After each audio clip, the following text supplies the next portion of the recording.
Today, let's talk about the brand new GMAT Focus Edition. Now, the GMAT Focus Edition has been announced for quite some time. We've already got some data on what kind of performances are going well for folks, what kind of things are not going well for folks. And we wanted to hold off on publishing this to not just take advantage of the mass hysteria around the new version of the exam and the speculation, frankly, that's occurred about the test before it was released. Now, there's nothing wrong with speculating about it. I think it's great that the conversation started early. We've been keeping a very close eye on the whole situation and keeping our finger on the pulse of everything, doing a lot of research, both in terms of talking to people who've taken the exam, who are preparing for the exam, and doing tons of GMAT focused practice tests and questions ourselves. But we wanted to hold off on bringing this episode to you because we really wanted this guide to be definitive. This is what we know to be true about GMAT Focus. I'm only going to describe to you things that have worked for other people in this episode so that we can start to get away from the speculative nature of the conversation about the exam that I think has really dominated the internet for the last several months since the exam was announced. It's finally out. We know what we need to know, so let me share that with you. First things first, as of the airing of this episode, GMAT Classic, which is what we're calling the old version of the GMAT that's going away, is still available for another month. So, talking about the mass hysteria and confusion, both exams have been available for a while now.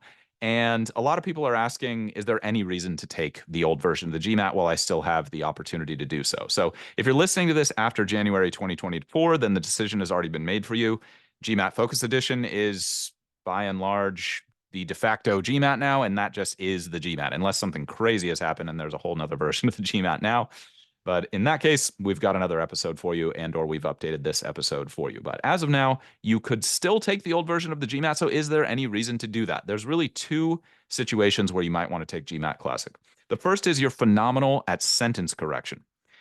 If you don't know what sentence correction is, don't worry about it. If you know what sentence correction is and you're fantastic at it, then that is potentially one reason to take GMAT Classic because sentence correction has been removed from the brand new GMAT Focus Edition. We'll talk a little bit about why that is in a moment. But for now, just to answer the question, should anyone take GMAT Classic? That's one reason to do so, because if you're great at sentence correction, you don't have to invest very much study time in it, and it could potentially lift your overall verbal score, which could potentially lift your total score, which could increase your odds of getting into the business school that you personally want to go to. So that's reason number one that you might want to take the old version. The other reason you might want to take the old version is if you're not performing well in the integrated reasoning section. And that means you've actually invested time in it, you've worked on it, and you're really not seeing the results that you want to see with IR. Integrated reasoning on the old GMAT is a separate score. It does not affect your 200 to 800 score. But on GMAT Focus Edition, integrated reason has been bundled into a new section called Data Insights, which we'll talk about in a second. That does count for your overall score. So integrated reasoning has grown in importance the way we all believed that it would. If you're struggling with IR and you still plan to take GMAT Classic, then please go listen to our old integrated reasoning episode. Over the coming weeks, as we roll out a bunch of GMAT focused content during this transition, we'll be talking about the new data insights section. I'll have a whole episode specifically related to that. In the meantime, if you're struggling with data insights, specifically the integrated reasoning questions, then check out our old podcast episode on IR. Same thing with data sufficiency. If you're struggling with data sufficiency questions, then check out our data sufficiency episode and I'll walk you through everything you need to know and more. So those are the two situations where you might take classic: great at sentence correction and or bad at integrated reasoning. If you're not in one of those boats, just study for the new exam. You're going to have a lot more flexibility. The exam is much shorter. It's generally much more user-friendly. There's a lot of nice new features that are being rolled out with it. And ultimately, although it's scary and it's been a difficult transition for a lot of people, it is a good thing for the business leadership community. It's a great thing for the GMAT community. And I personally am very happy that they have come out with a new version of the GMAT. And I'll talk to you about why I think that is for now. But let's stay on this topic of differences. What is different about the GMAT Focus Edition if you're one of the people who's making the transition? Well, GMAC, the people who write these exams, have consistently said that there's no geometry on the new exam, but honestly, that's not true. There's still some geometry content. There are many geometry-ish questions, which for now just means continue to study geometry. You should still know geometry. There's no essay on the new exam, so that's a nice thing that you don't have to worry about anymore. and there's no sentence correction. But anyone who's telling you there's no geometry, I just haven't found that to be accurate. My students who are prepping for the Focus Edition have benefited greatly from studying at least a little bit of geometry, just brushing off the cobwebs, doing some memorization. And we'll talk all about what you need to know about geometry in a future episode. For now, when it comes to GMAT Focus, the extent to which geometry will continue to be tested is a little bit unclear, but it's really helpful if you remember what a sphere is, what a cube is, what the coordinate plane is, all the stuff that you might not have thought about in a really long time if you're a working professional, which most of us are when we sit down to study for this exam. So anyone who tells you don't worry about geometry, just run the other direction and study a little bit of geometry and or go through an entire curriculum of geometry. Anyway, I think you'll be really, really happy that you did. Okay, outside of that, we're all in on GMAT Focus. So why the GMAT Focus Edition? Why come out with a new version of the GMAT? Well, the main thing is actually really nice. GMAC has been listening to a ton of customer feedback over the last couple decades. There's new leadership in place at GMAC, and they're working really hard to eliminate bias. And I think most of us would agree that those are good things. Like the test should be as fair as possible, it should be as connected to the end consumer as possible, and it should be serving people who want to become better leaders and grow in their career. This is sort of the point of the whole industry and the whole situation. It's definitely an admirable initiative. I'm sure it's been a ton of work. So everyone who's invested in GMAT Focus from GMAC, thank you for all the energy and the blood, sweat, and tears that I'm sure has gone into this. And let's be real, everybody. This is a difficult position for them to be in. It's kind of a difficult product to launch and a difficult product to get feedback from your customers, because a lot of customers would probably just say, hey, can we get rid of this exam? Is there any way I don't have to take it anymore? Can I get around studying for it?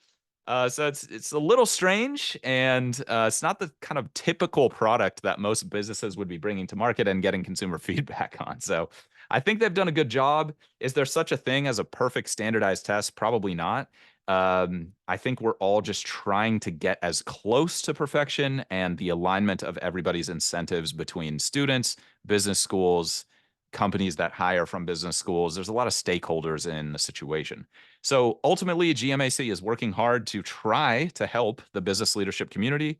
And I think we should celebrate that. And there's a lot of valuable, positive changes to the GMAT that we'll get into right now. So what do you need to know about the GMAT Focus Edition? Whether you're pivoting, whether you're starting from scratch, no matter where you are in the situation. There's 3 sections, and 3 sections only on GMAT Focus, which is a good thing because there used to be 4 sections and there were 5 different scores, and it was pretty confusing.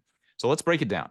There is a quantitative section, which is only problem-solving questions. So if you've been studying for the GMAT for a while or you're familiar with GMAT Classic, there used to be 2 types of questions in the quant section, one called problem solving, one called data sufficiency. Problem solving, if you're not familiar with it, is a very familiar question type. It's just a standard 5-option multiple choice question, and most of you will have dealt with problem solving style questions if you've ever taken a standardized test or gotten an undergraduate degree. In the quant section on GMAT Focus, there are 21 problem-solving questions, and if you have regulation time, you'll have 45 minutes to answer those questions. More on that in a moment. If you want a super simple, like no setup required timing or pacing strategy for the new quant section, just think 7 questions every 15 minutes. Super simple, doesn't require a lot of deep analysis, and it'll help you pace the section well, which is extremely important. Again, more on that later. Now, we also have a verbal section that is 23 questions in 45 minutes. So what's in the verbal section? Like I said, there used to be sentence correction, and then there were 2 other question types, reading comprehension and critical reasoning. Now there's no sentence correction. There's just reading comprehension and critical reasoning. If you're brand new to GMAT Focus and to the GMAT, reading comprehension is going to be pretty familiar. If you've taken standardized tests in the past, you'll be asked to comprehend a reading passage and then answer some questions about that passage. If you want some strategic advice and a ton of stuff that I probably should not have given away for free, but I did, and it's out there now, There's a lot of really valuable reading comp strategy in the reading comp episode from a few years back. And same thing with the critical reasoning episode from a few years back. If you're not sure what critical reasoning is, by all means, go back and listen to that episode where I go super, super deep and super long on critical reasoning. And there's no changes in those two question types between GMAT Classic and GMAT Focus. Just the section style and the number of questions is different. There used to be quite a few more questions in the quant and verbal section. Now there's about 2/3 the number of questions in both sections. So the exam is significantly shortened. Old GMAT used to be about 4 hours. New GMAT is like 2 hours and a little bit more. With the break, it's like 2.5-ish. And so that's really nice. If you struggle with learning differences, or you struggle with sitting still for a long time, or you just struggle with anxiety or focusing for long periods on standardized tests, then the shorter version of the exam is fantastic. And they've done some great research on how to alleviate the anxiety associated with the test. Can we delete it completely? Probably not. There's a lot riding on this thing, but it is better. It's an improvement. It's a step in the right direction. And I think it's a fantastic iteration. So if you want a super simple, bare bones, quick start pacing strategy for verbal, just think 8 questions every 15 minutes. Yeah, the math isn't going to work out perfectly. You'll have a little bit of a surplus at the end, but that's totally fine. Now, there is a somewhat new section. It's kind of funny to talk about how GMAT Focus is new because it's basically the same stuff, just less of it. If you want like the super short blurb on what is GMAT Focus, it's the same stuff, just less of it. But there's a new section called Data Insights, which combines integrated reasoning, which I was talking about before, and data sufficiency, which used to be in the quantitative section. Now that's all mixed together with integrated reasoning questions in what's called the Data Insights section. There's going to be 20 questions in 45 minutes. In the verbal section, it's about 50-50 reading comp and critical reasoning, give or take. There is some variance because there is some randomness in the way the algorithm selects questions. And if you're not sure how the GMAT scoring algorithm works, please go to our website and watch our free video. It doesn't translate super well to talk about the algorithm via podcast. There needs to be some visuals in my experience for people to really like get what we're trying to talk about. And it's really important. So go ahead and check that out if you're not sure how the scoring algorithm works. In the meantime, let's proceed. In the data insights section, there's going to be slightly more integrated reasoning questions, slightly fewer data sufficiency questions. So far, the way I've seen it is around 12 IR questions, around 8 data sufficiency, but there is a little bit of slippage either way. So it could be 50-50. By and large, though, you should expect to see a little bit more integrated reasoning. So that's 20 questions in 45 minutes. Integrated reasoning questions tend to be a little bit more time intensive than the other question types, and that's why there's a little bit more of a time buffer there. So that's the basic breakdown of GMAT Focus. It's just those 3 sections, and you'll receive 4 scores. You'll receive an individual quant score, an individual verbal score, and an individual data insights score. And those will be combined with a proprietary algorithm to create your total score. Now, to differentiate between old GMAT scores, which end in a 0, GMAT Focus scores all end in a 5. So if you see a 205 or an 805 or a 735 on GMAT Focus, that's how you know it's a Focus Edition score. It ends in a 5. If you see a 700 or a 750 or a 200, that's how you know it's a GMAT Classic score. Why did they do that? Well, GMAT scores are valid for 5 years. So some people who took GMAT Classic 2 years ago might be applying to business school a year from now. And it's really important for the admissions officers to be able to differentiate which test is which, because part of the reason to roll out the new GMAT is a more refined scoring scale. So people have tended to score higher and higher on the GMAT over the past couple decades, which is a good thing. The prep industry has matured, and I think that's helped folks a lot. There's a lot more resources out there for folks like yourself who are preparing. And we'd like to think we've been at least a contributing factor in the overall scores going up. And so GMAC has created more room in the scoring scale to have more differentiation between higher scores. So for example, if you got a 700 on the old GMAT, that would really include like 4 different levels of performance. Whereas 20 years ago, it was like 1 level of performance only could create a 700. But now there's so many nuances in the algorithm between number of questions you get right, difficulty level of those questions, where in the section you got those questions right and wrong, that contributes to these score subtleties that a new score scale really just had to be made. Otherwise, this test was becoming a little bit unfair. So some people who maybe should have gotten 720s were getting 700s. Some people who should have gotten 760s were getting 740s. And you can imagine that's frustrating as a student, because that might be the difference between getting a merit-based scholarship and not, or getting into your dream school or not. And there's a lot riding on this. Like your future of your family, future of your career, future of what kind of presents you can get for people that you care about on special occasions. You know, these are things that matter in life. And that's not even paying attention to the massive impact that business leadership in general has on culture and society and the world at large. And we won't go down that particular rabbit hole because I talk about it at the beginning of every episode. And if you're here, you already understand the importance of business leadership. So back to business here. So the refined score scale is going to help business schools differentiate between different levels of scoring, and it helps students differentiate between different levels of scoring. So you just get a more accurate score, which makes the test more fair, which at the end of the day is what we hope this whole process will be, is as fair as possible. The people who deserve to get in, hopefully get in. The people who do not deserve to get in, I know this is like super debatable, super loaded terms I'm using here, those people don't get in, or they just get into different schools and everybody winds up in the place that's best for them. Let's think about it that way. Everybody gets the right alignment, the right fit. So that's why there might be a little bit of confusion in the scoring scale. The nuts and bolts of difference between GMAT Focus and GMAT Classic is GMAT Focus scores are trending about 50 points lower than GMAT Classic scores. That's a good little simple rule of thumb that I've come to use.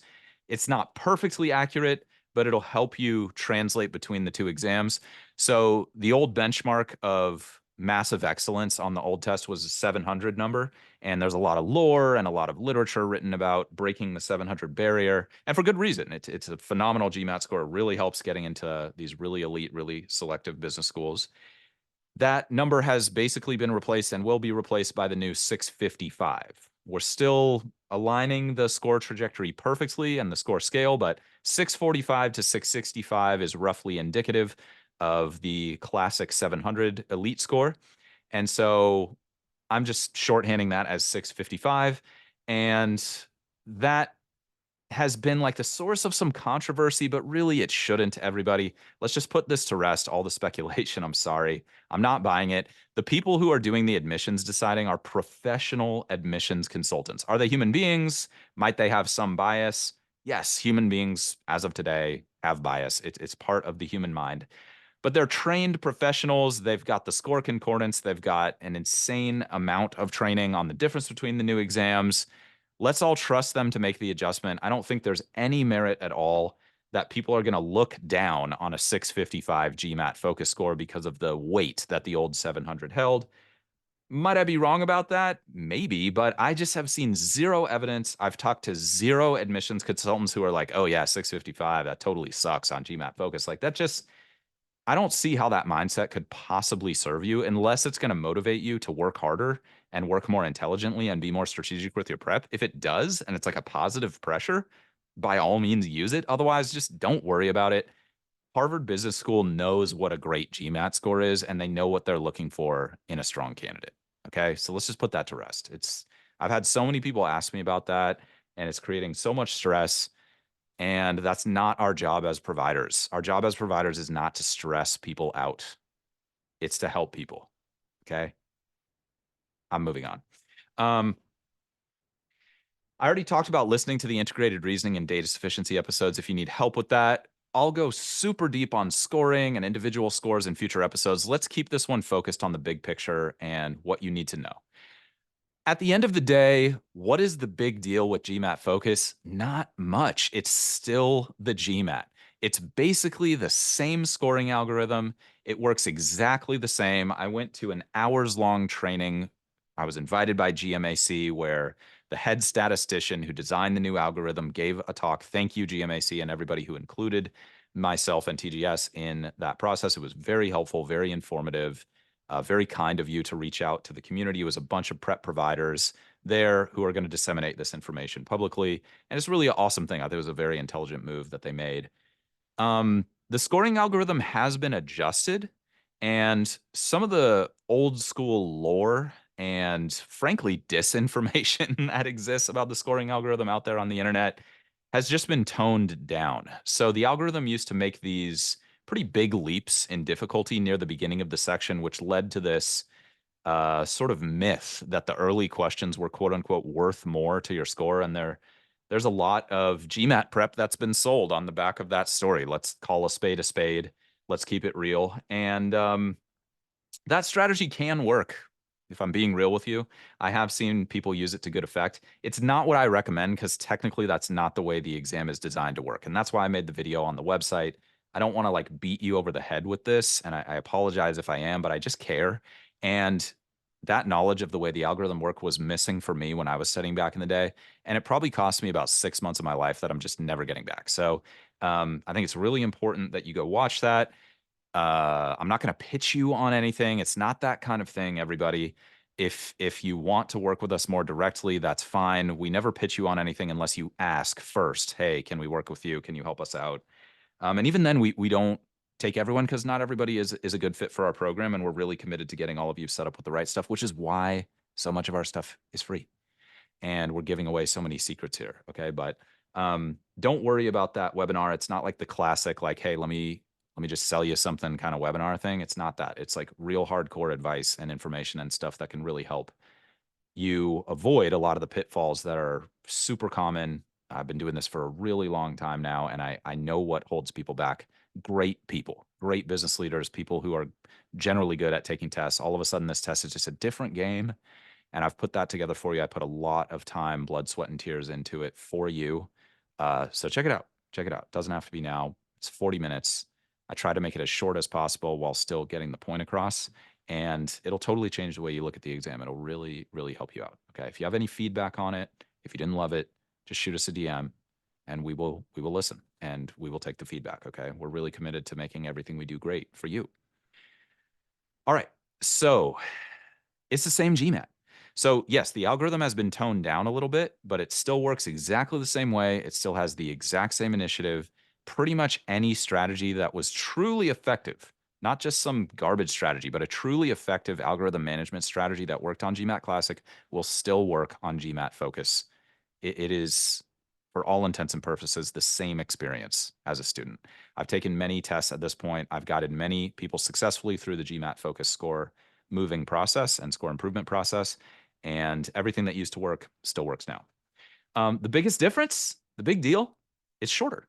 And you know what? That's really, really nice. It is noticeably shorter. As I've taken GMAT focus exams, it is much less stressful. The psychological stress around approaching the exam and making time for practice exams is much easier. It's a much simpler process in terms of registering, sending your scores.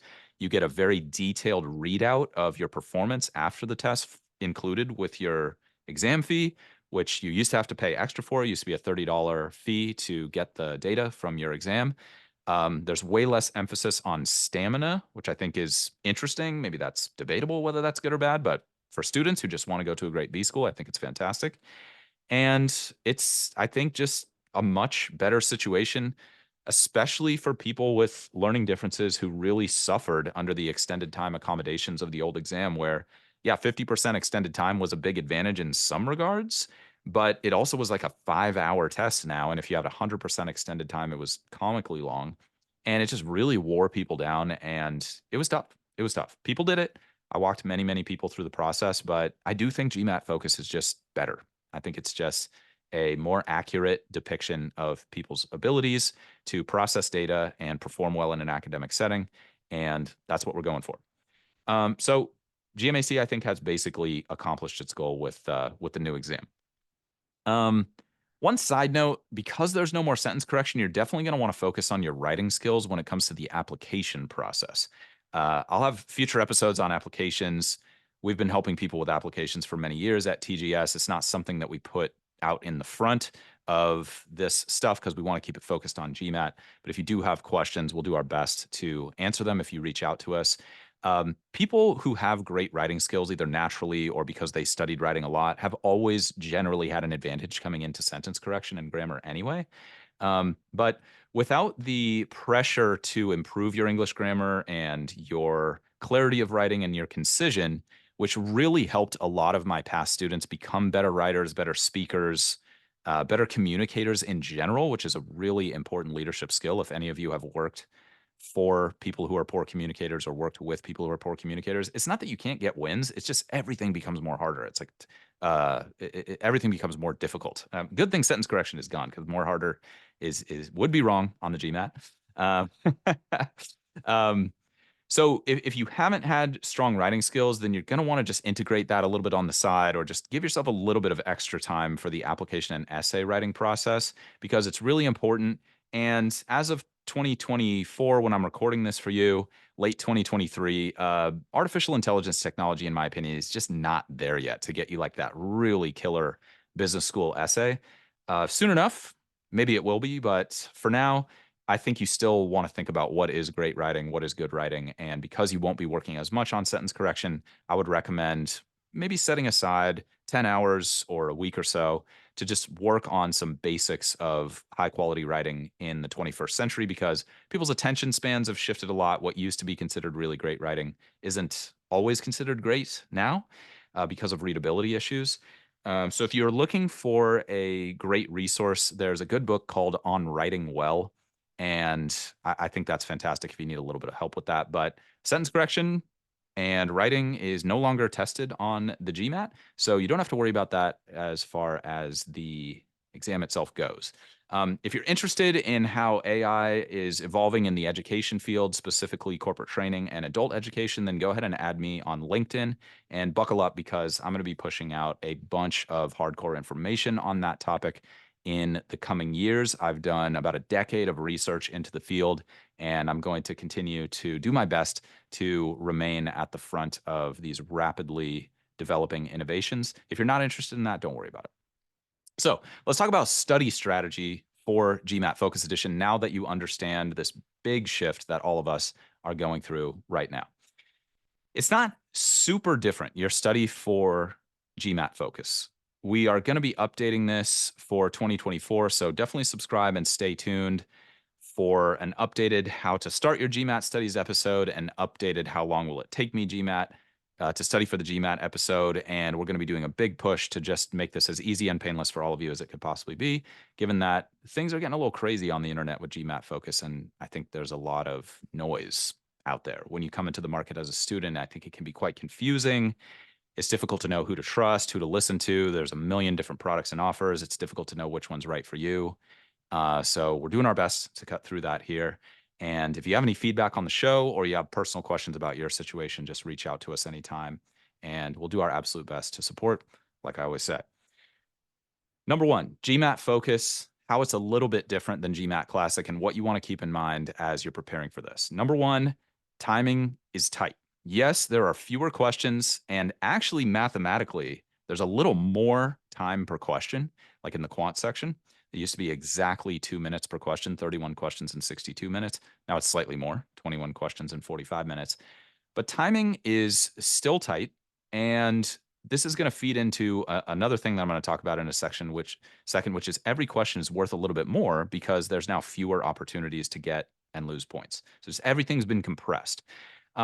Sticking with the timing tight thing, this is especially prevalent on data insights. This is what I've noticed for the vast majority of people. Some people are going to be super fast at the DI section because you work in a quantitative heavy field and you're looking at graphs and tables and that kind of stuff that integrated reasoning questions test you on a regular basis for your day-to-day job.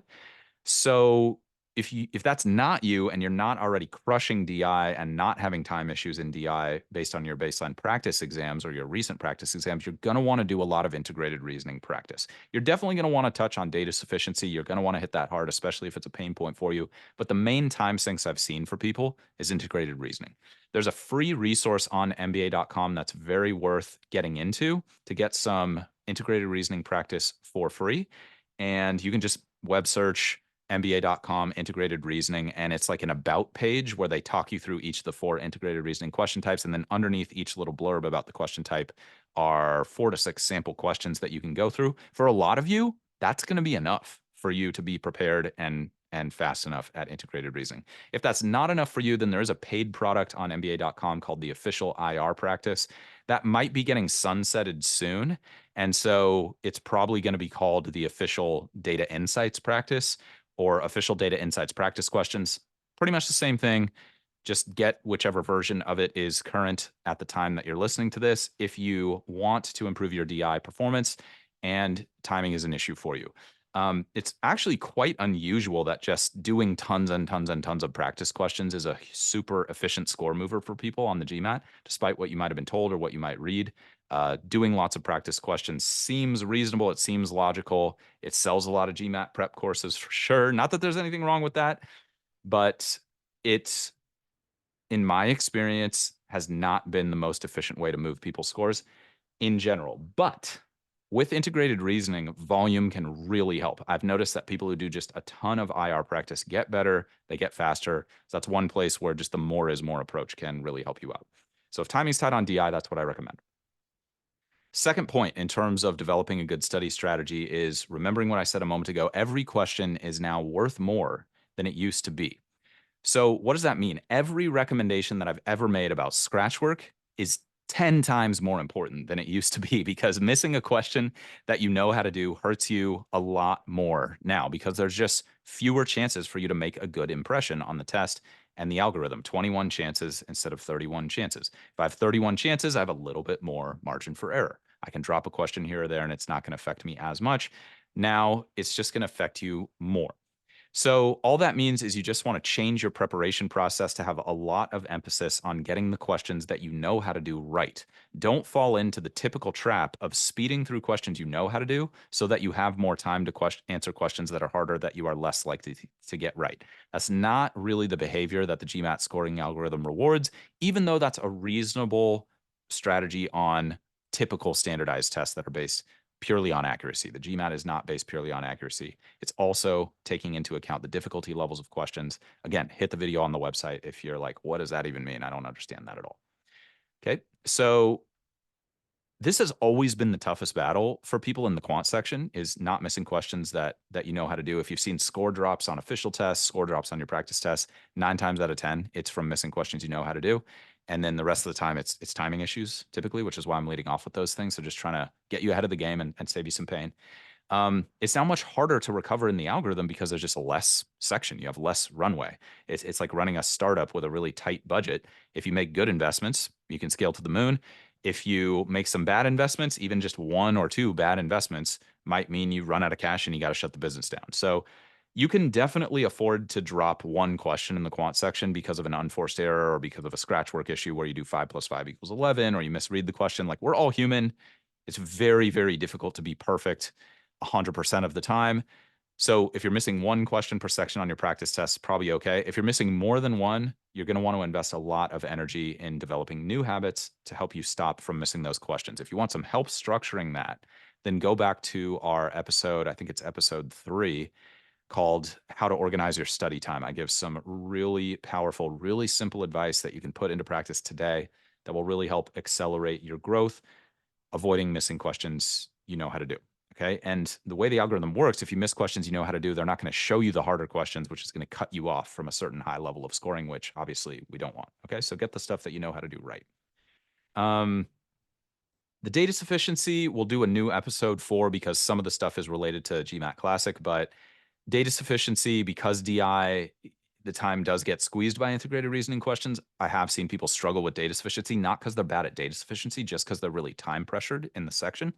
So make sure your data sufficiency technique is on point, because data sufficiency is the easiest type of question to miss because of bad scratch work or rushing reading through questions and just not having a structured approach. It's really easy to miss data sufficiency questions that you otherwise would get right based on your prior knowledge, okay? So that's 1 and 2 as far as developing a good strategy for GMAT focus. Third, word problems, in particular percentages, have become a lot more important on GMAT focus. Word problems were always the most common category in the quantitative section, but because of the shrinkage of the overall section, word problems are now, in my opinion, even more represented than they were before. They're even more important. I've seen a ton of percent word problems. That might just be the practice exams, but I have been having students report back from their official focus tests that they are seeing a lot of word problems. It's not something that you need to be neurotic about with the whole percentages thing. With word problems, though, just do a little bit more volume, put a little bit more emphasis on that. If you're taking a course or working through some books, spend a little bit of extra time and care on your word problems approach and make sure that you feel really good about it, or at least as good as you possibly can. Word problems are historically a big pain point for students. They were a huge pain point for me when I was studying back in the day. I sucked at word problems. It took me so long to become even competent, let alone good. And I just kept swinging the hammer on them and got the job done. So you can do the same thing. The last thing I've noticed is algebra is a little more important than it used to be. Just pure algebraic manipulation of things like exponents, equations. It's not that these are the only things. Like you still need to know everything to get a really great score, a really elite score. If you don't care about getting a good score, then you can get by cutting a ton of corners. But really what I'm trying to say here, everybody, with the last 3 points I've made is don't be cutting corners in your prep. Every corner that you cut in your prep process is something that is going to be a big risk factor on test day. Yeah, you might get lucky, but do we really want to be relying on luck when it comes to something that's this important? It's just something to think about. Okay, so again, the word problem is kind of an outsized importance. I felt that was really important. And if our roles were reversed right now and I was learning about this thing and you were the expert, then I would want to know that. If you're not so good with translations, like algebraic translations, turning word problems into math, then I would strongly recommend going back to our podcast episode titled Plugging in Numbers. It's a really valuable strategy that can help you if you struggle with algebraic translations. Big lever that you can pull to help make your prep process easier, help boost your confidence, and get tons of word problems right. Otherwise, the topic frequency is basically unchanged. Besides sentence correction has gone to 0.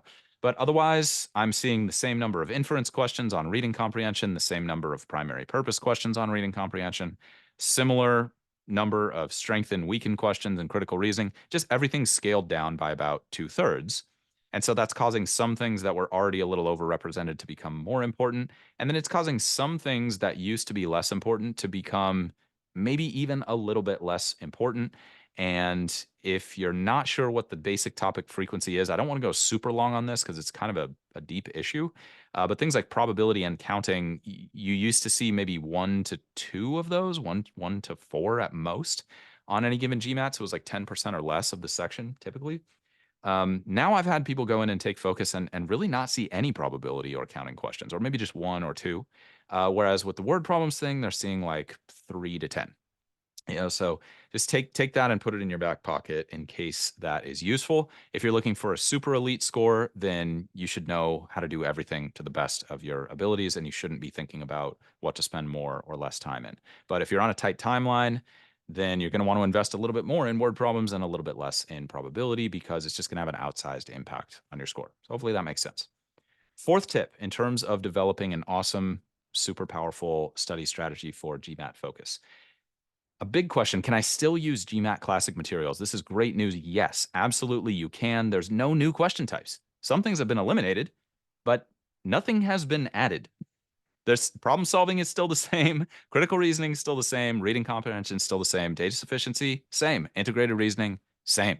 Nothing has been added. So all the GMAT Classic IR resources, all the GMAT Classic data sufficiency resources, all of that stuff, past official guides from the last 15 years, basically, all of those resources are fair game. Use them, absolutely use them, including and especially GMAT Club. If you haven't been introduced to GMAT Club, it's a very popular forum.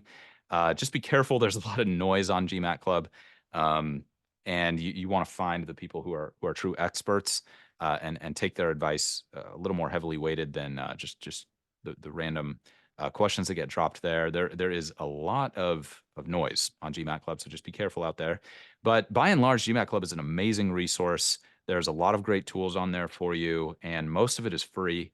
And you can get a lot of great practice in using all these GMAT classic materials, and that can really help your GMAT focus performance. And I specifically bring that up now, late 2023, early 2024, because GMAC has done a good job rolling out a pretty good number of GMAT focus specific prep materials, but it's not nearly as robust as the GMAT classic suite because that's been being built for, I don't know, 50 something, 70 something years at this point. So feel free to use that. There's really no caveat. You don't need to be careful with that. The only thing that you can't use, but doesn't matter, is sentence correction. So that's tip 4. Tip 5. How do I get better at data interpretation? This is something that I've been asked about a lot, and it can be difficult. If you're taking a class, then definitely invest time in what your instructor or your guide recommends for integrated reasoning and data sufficiency. And then I strongly recommend getting a copy of the official guide 2023 And then you can also get a supplemental book called the Official Guide 2023, Official Guide for GMAT Review 2023 Data Insights. I think it's what it's called, bit of a mouthful. But those two resources have some great online question set builders that you can use to practice your timing, simulates the real exam quite nicely. But the questions are somewhat limited in number. So you want to make sure you've got your basics of integrated reasoning and data sufficiency really locked in first, and then you can hit some volume practice with those. And that's why I was going hard on the IR and data sufficiency stuff earlier in the episode, just to try to set you up for success as you continue your studies. 6 point, I mentioned this already, but the algorithm is basically the same. So don't be buying into the hype that there's some crazy new difference in the GMAT scoring algorithm. If someone's telling you that, they're probably just trying to sell you something that you don't need. Not that investing money in this process is bad. There's amazing prep providers out there who can really change the game for you, especially if you're stuck or you're the type of person who wants support. There's a lot of noise, like I said before, but there are just some incredible humans in the GMAT industry who can really help you out. So do not be afraid to invest. This is going to be one of the highest leverage investments that any of you can and will ever make. Like, the appreciation on your education is kind of nuts if you sit down and do the actual numbers. So just find a way to pace yourself through the section. Again, watch the webinar on the website if you're not sure how to do that. If you have a trusted provider and they've got you a good timing strategy, then continue to use that. It's all good. Don't stress yourself out thinking that the algorithm is somehow different or harder or any of that noise that has been going around the internet, okay? Last tip, and I want to end with this because this is really important. The data insights section, which includes IR and data sufficiency, is adaptive. It is adaptive. There is a typo in the Official Guide 2023 that says it is not adaptive, but it is. So that makes the algorithm understanding thing even more important. That's why I spent so much time on the video, like I talked to you about. But the old integrated reasoning section on GMAT Classic was not adaptive. It was just based on accuracy, but now the new section is. And what that means is if you get a question right, the next question is going to be harder. If you get a question wrong, the next question is going to be easier. And the exam takes those difficulty levels into account when it calculates your score. This is something that I spent months and months and months being super, super confused about. And I don't want you to go through that, which is why I've brought up the video on our website a ton of times. So I super, super apologize if that's annoying. Again, it's just me trying to help you. And I wish someone had hammered me over the head with that when I was first studying, because again, it would have saved me just an insane amount of time and pain. Frankly, I was just suffering so brutally watching my score go down over and over and over again. I don't want that to be you. That's it, everybody. I tried to make this as complete as possible while still making it efficient and punchy for you. If you have any other questions about your specific situation or GMAT focus, we are still, after all these years, keeping up with DMs. So hit us up on current social channels. Like I said, we're not pitching you in the DM. I know it's like a common sales strategy these days on the internet, and it's super creepy and weird. That is not us. We are there to help you. If you say, hey, can I work with you more? Then we will give you information. But that is the extent of that. We will actually help you if you reach out to us. Imagine that. We are also expanding our reach online. So check your favorite social channel for the GMAT strategy. And I have been videoing some of these podcast episodes. And so you might be watching this on video on YouTube right now. And I've just noticed that certain people prefer to watch and listen at the same time. And so we're going to be rolling these out on YouTube, unless they're terrible. And all of you comment on our YouTube videos and say, wow, this is the worst thing I've ever seen in my life. Please stop making videos, Isaac and the TGS team. In which case, we will consider that. We will consider stopping doing it. But in the meantime, it's just another way for you to get value and for us to support you becoming an incredible business leader, changing the world, and having a positive impact, whether that's just for yourself, becoming a happier human, for your family, becoming a better provider and protector, or for those of you who are wanting to impact organizations, teams, and the world at scale. We're here for you. This is a very beautiful thing that you're doing with your life. Thank you for being the kind of person who's willing to invest in becoming a higher value person for yourself and the people around you. It's something that's super important, arguably more important than it has ever been in the world today. So thank you, thank you, thank you for this. And we will do our absolute best to support, which is why we make so much of our stuff for free. So That's that. As always, my greatest hope is that this material will make your studies as easy and as painless as possible. If you want more tips and strategies for optimizing your performance on the GMAT, as always, head to our website, thegmatstrategy.com, and check out our free video presentation on how to achieve your dream GMAT score in half the normal time and with half the normal effort. I know that might sound crazy, but the video fulfills that promise. I guess it is crazy. In the meantime, this is a weekly show, so please subscribe and stay positive and stay consistent with your studies. Talk to you soon.